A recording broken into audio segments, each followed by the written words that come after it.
నేను వెళ్ళొస్తాను శివరామరాజు గారు. పంతులు గారు ఒక మాట. మీరు ఏం మాట్లాడాలనుకుంటున్నారో నేను ఊహించగలను శివరామరాజు గారు. మీరు అబద్ధం చెప్పొచ్చు, అది నిజమేనని నేను అబద్ధం చెప్పి నమ్మించవచ్చు. కానీ శాస్త్రం ఎప్పుడూ అబద్ధం చెప్పదు.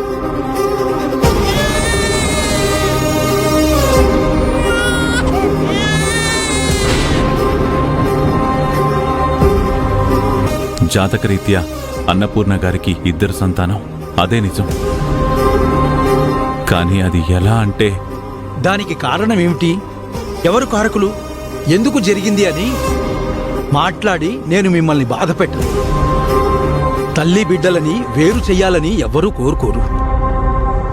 కానీ అలా జరిగింది అంటే అది కేవలం విధి. కానీ ఒక్కటి మాత్రం చెప్పగలను, అన్నపూర్ణ గారు 10 మందికి అన్నం పెట్టిన తల్లి. ఆ తల్లికి మాత్రం అన్యాయం జరగకూడదు.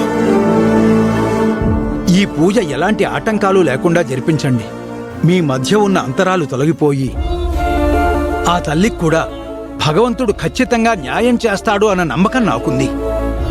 తప్పకుండా జరిపిస్తాను పంతులు గారు, జరిపిస్తాను. వస్తానండి. మంచిది.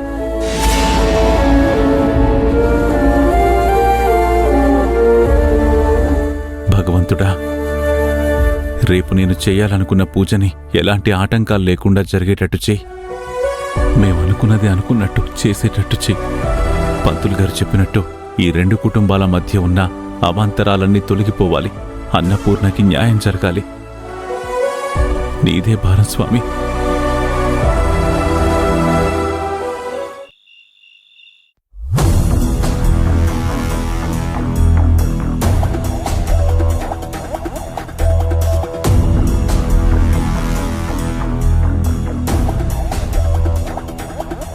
హే ఆగు, మళ్ళీ ఏం మొహం పెట్టుకుని మా ఇంటికి వచ్చావు?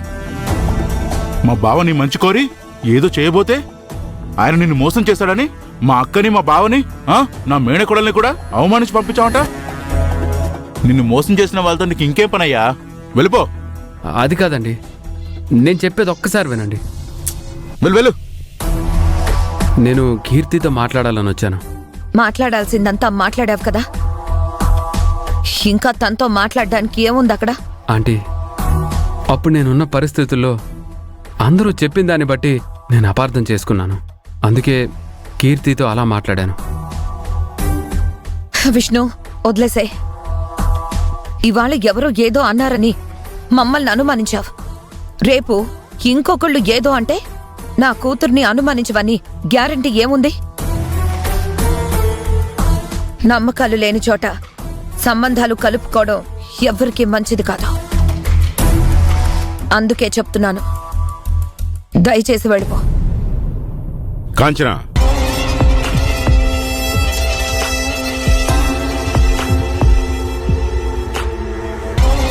ఏంటి కాంచన ఆ మాటలు?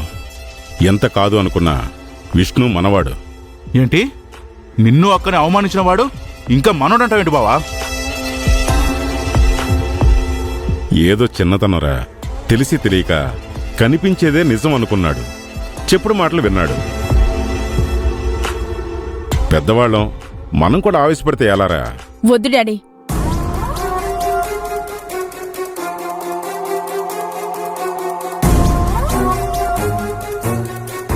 ఇంకా ఈ మనిషిని మనవాడు అని దగ్గర చేసుకోవద్దు. కీర్తి. అవును విష్ణు. డాడీ, ఇంత చేసినా మీరు తనని ఇంకా ఆదరించాలని చూస్తున్నారు. ఎందుకు డాడీ? తనని నేను ప్రేమించాననే కదా.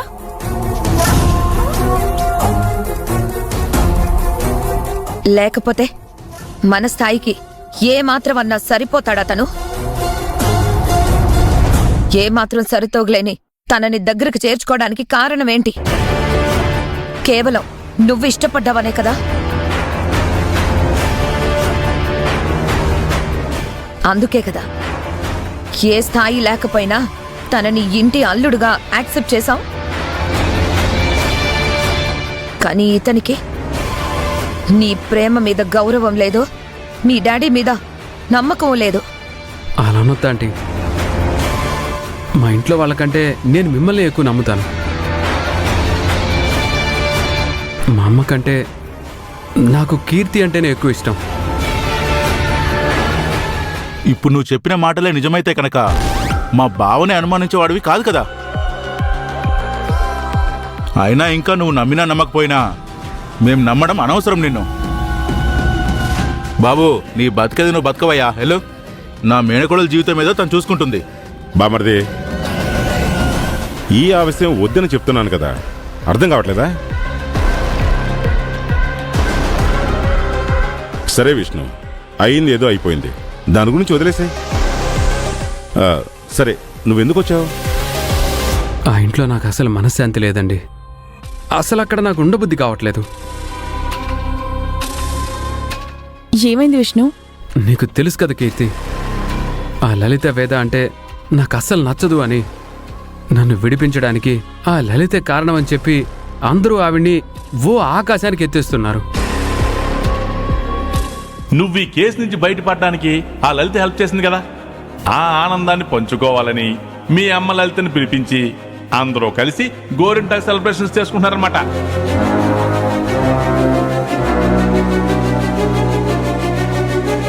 అందరూ కూర్చొని గోరింటాకులు పెట్టుకుంటున్నారు.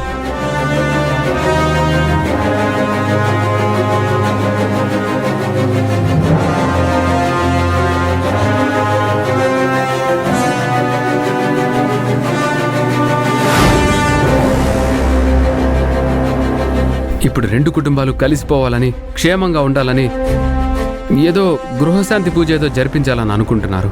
పద్మావతి శ్రీనివాస గృహశాంతి పూజ అని ఒక పూజా విధానం ఉంది. ఇవాళ గుమ్మం వరకు వచ్చారు, రేపు ఏకంగా ఇంట్లోకే వచ్చేస్తారు. ఏం చేయాలో తెలియక అక్కడ మనశ్శాంతి లేదు. కనీసం నీతోనైనా మాట్లాడితే ఓదార్పుగా ఉంటుందని వచ్చాను. అంటే ఇప్పుడు మా అమ్మాయి నిన్ను తన ఒడిలో పడుకోబెట్టుకొని ఓదార్చాలా? కాంచన, అసలు ఇప్పుడు నన్నేం చేయమంటావు విష్ణు? అది చెప్పు. మా రెండు కుటుంబాలు కలవకూడదంటే ఆ పూజ జరగకూడదు అంకుల్. హోటల్లో నేను ఒక్కనే ఉండాలి అంకుల్. ఆ బాలుగడు ఉండకూడదు అంకుల్. ఏదో ఒకటి చేయండి అంకుల్ అంటే మా బావ నీకోసం అని చేశాడు.